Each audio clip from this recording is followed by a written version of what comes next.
everybody? Welcome in the Vikings Now by Chat Sports. My name is Patrick Siepman, and coming up on today's show, I just wanted to give you guys my thoughts following the first round after the Vikings did draft JJ McCarthy and Dallas Turner. Just wanted to recap some of my thoughts I had on the two selections. With the Vikings not having a pick today in rounds 2 or 3, still have 5 picks in day 3 of the NFL draft. Just kind of wanted to conclude my thoughts on today's show. And I felt like a little kid waking up this morning just in shock about what the Vikings pulled off last night. Is not only they got, in my opinion, the second best quarterback in this year's class, but they also got the number 1 edge rusher in Dallas Turner. And I want to start off talking about JJ McCarthy here, because there's been a lot of talk amongst Vikings, media members and on Vikings Twitter that should JJ start week 1 for Minnesota. Dan Orlovsky said today on Get Up on ESPN that he thinks JJ should be the favorite to win Offensive Rookie of the Year. Kind of a bold take by him, considering what the Chicago Bears did in giving a Caleb Williams the support system that they did. But my take on JJ McCarthy is I think Minnesota should go into camp just with an open competition, to see who's going to hash it out, who's going to be the better quarterback between himself and Sam Darnold. And, originally I was saying I would be fine with the Vikings sitting McCarthy the whole first year, let him kind of continuously develop his game, fill out his frame a little more, as he is a little slim on that side. But as it stands right now, I would also be cool if the Vikings go throughout the whole training camp and preseason process, and they get to the conclusion that week 1 next season, that if JJ gives the Vikings the best option to win, I don't see a reason not to roll him out there. I think there is extreme benefit in, having a rookie quarterback sit behind a veteran like Sam Darnold for a year. I mean, we look in our own division at the Green Bay Packers, what they did from going from Brett Favre to sitting Aaron Rodgers, and then from Aaron Rodgers to sitting Jordan Love.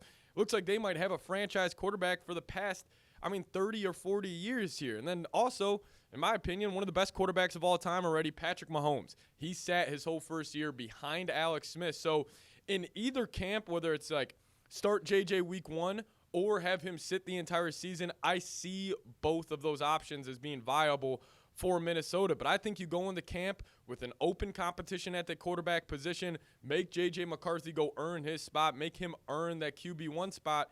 But then again, if he has to sit, maybe it gets to a point where it's Thanksgiving and maybe the Vikings are 4-8, 3-9, whatever it may be, and then you turn the keys to the franchise over to McCarthy. But the guy I'm thinking about right now the most is the other guy on the Minnesota Vikings that we call JJ, Justin Jefferson. And I am sure he is sitting there right now, waking up this morning, and I think he is absolutely thrilled with what Minnesota has done. Considering what we saw go down with the Atlanta Falcons, with them taking Michael Penix in the shocker of the first round of the NFL draft, when they just gave Kirk Cousins $100 million guaranteed on a 4-year deal. I just think Jefferson's probably looking around saying, I trust what this front office is doing. I trust the plan, because the Vikings, starting up free agency, they gave Kirk an offer. He didn't want to, agree to those terms, so he went to Atlanta. And the Vikings decided not to overpay for him, and they wanted to get younger and go get their franchise quarterback, and that guy was JJ McCarthy. So I'm sure Jefferson and that extension for him will be getting done here shortly. But I was kind of just thinking about 18 this morning and thinking about how happy he must be for the Vikings drafting JJ McCarthy. And, I kind of teased it at the beginning of today's show. I think JJ is going to be the second best quarterback in this class, and I don't want to rule out him being potentially the best quarterback. And I know that may sound blasphemous. I know that may be a ludicrous take as it stands right now. But what have we said countless times here on the channel? The Vikings, in my opinion, were the perfect landing spot for not just JJ McCarthy, but any rookie quarterback for multiple reasons. You have 2 bookend tackles in Christian Darrisaw and Brian O'Neill. You have a franchise tight end, TJ Hawkinson. Yes, he is coming off that knee surgery and that torn ACL, but he should be back by October. Then also the biggest reason, you're going to be throwing the ball to Justin Jefferson and Jordan Addison as 2 of the best, or one of the best wide receiver duos we have in the NFL. It just makes it an easier transition for any rookie quarterback coming into the league. And then also you got Kevin O'Connell to sandpaper his game, get the most out of him, because when I think of JJ McCarthy, I think of potential. And a big reason why I did have him as my second best quarterback on the board for the Minnesota Vikings is because this guy just turned 21 years old in January. Other quarterbacks, Jaden Daniels, Michael Penix, those guys are 2 to 3 year classes older than McCarthy. So if you wanted to project a little bit what McCarthy could be in 2 to 3 years in the NFL, in that weight training program with Kevin O'Connell, with Josh McCown, I guarantee you, when JJ's 24 and 3 years from now, he will be a way better prospect and a way better quarterback than those two other guys. I'm an absolute believer in him. I just think this was a completely right move for Minnesota. And then the best part, you didn't have to give up a future first-round pick. You didn't have to give up pick 23.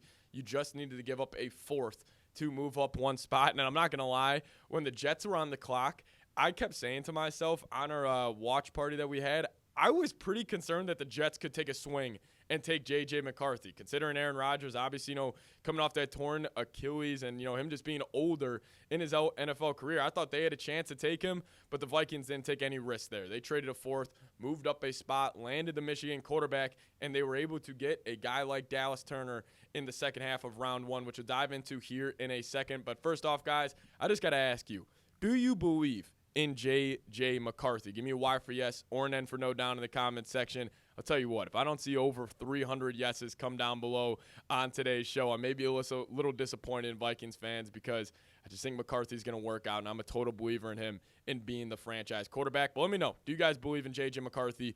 Y for yes or N for no. Now, before we dive into Dallas Turner, a little programming alert here. We are going to be going live here on the channel for day 3 of the NFL draft. Obviously, no picks for the Vikings today in rounds 2 or 3. Obviously, if they end up trading back up into the second or third round, we'll make a video breaking it down here on the channel. But we are going to be going live for day 3. Vikings have 5 picks, so it's going to be a ton of fun. So make sure you guys are subscribed. Tune in for that. I would really, really appreciate it. But let's dive into the biggest shocker for the Vikings, because I think a lot of us could have chalked up McCarthy going to Minnesota. As the video I put out yesterday morning before the NFL draft, I put it as a 70% chance the Vikings land McCarthy, 20% chance they land Drake May, and a 10% chance that they go no quarterback in round 1.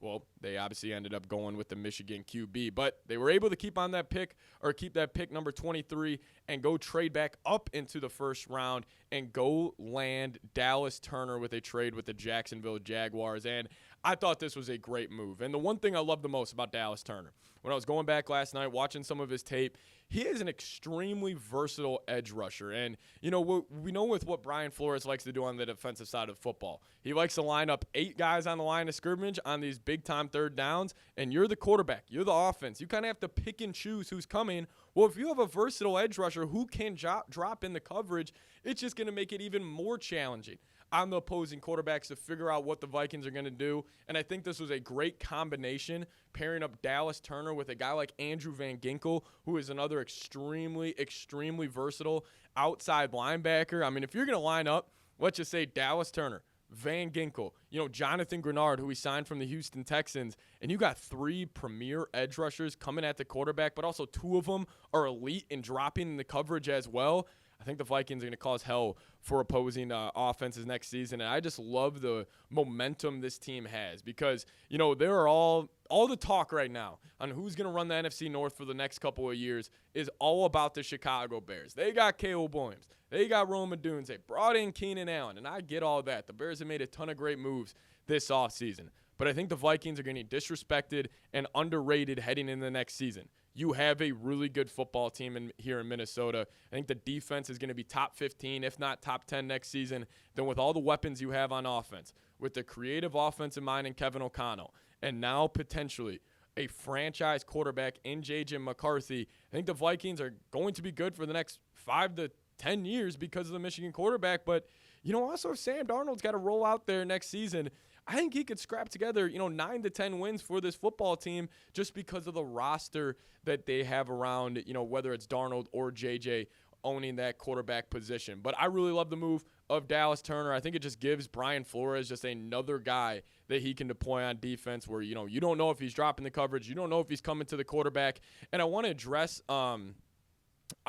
something that a lot of Vikings fans are concerned about with not addressing the cornerback position last night. Because when the Vikings did trade up to 17, I thought it could have been Quinyon Mitchell, the cornerback from Toledo. Obviously, they did go the edge from Alabama and Dallas Turner. But I could see the Vikings, targeting corners in round 4, 5, 6, or 7 or whatever it may be. But I think with the ability now, the Vikings to have 3 premier edge rushers, you're not going to ask your corners to hold up for 5 to 6 seconds anymore. You're going to be able to get pressure on the quarterback with even just blitz or even just rushing 4 guys. So I'm not that concerned about the cornerback position.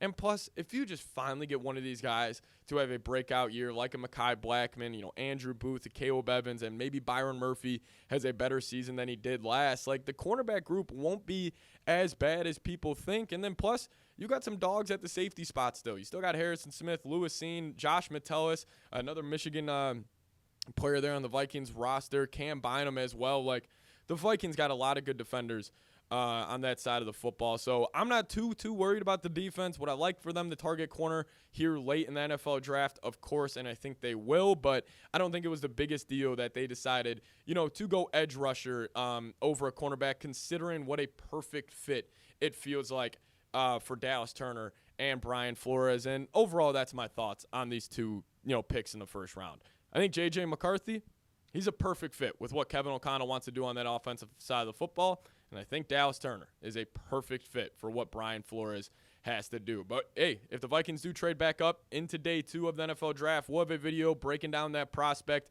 But if they don't, we'll be live tomorrow for day 3. Vikings got 5 picks, so expect them to be active and address that secondary in day 3 of the NFL draft. So if you guys aren't already, hit that subscribe button. Lock us in as your go-to Vikings YouTube channel. Overall, great day, great times to be a Minnesota Vikings fan. So we'll see you guys next time. As always, Skol Vikes.